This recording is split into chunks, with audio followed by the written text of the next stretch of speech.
দেবেন কোনখানে? ভোট দেবেন কোনখানে? জনগণ, আমি তোমাদের টুনটুনি মাসি। এবছর ভোটে আমি দাঁড়িয়েছি, তোমরা সবাই আমাকেই ভোট দিন। ঝিঙ্গা ফুল চিহ্নে ভোট দিয়ে আমাকে সবাই জয়যুক্ত করুন। তোমরা শুধু আমাকে একবার ভোট দিন।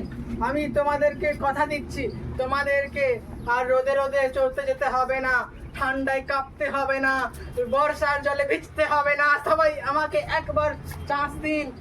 আমি তোমাদেরকে কথা দিচ্ছি, তোমাদেরকে সব দুঃখ দূর করে দেবো, তোমাদের সুখে দুঃখে পাশে থাকবো। তোমাদের শীতে আমি কম্বল দেব, তোমাদের বর্ষার সময় আমি ছাতা দেব, তোমরা সবাই আমাকে একবার ভোট দিয়ে দেখুন। আমি তোমাদেরকে বাইরে মাঠে ঘাটে চড়তে যেতে দেবো না, তোমাদের ঘরে ঘরে ভুসি দেওয়া করাবো। আমি তোমাদের খাদ্যের পাশাপাশি আমি তোমাদের চিকিৎসার ব্যবস্থা করে দেব। তোমাদের আর কাউকে পাতলা পায়খানায় মরতে হবে না, সবাইকে আমি চিকিৎসার ব্যবস্থা করে দেব। এই বলে আমি আমার বক্তব্য শেষ করছি। নমস্কার।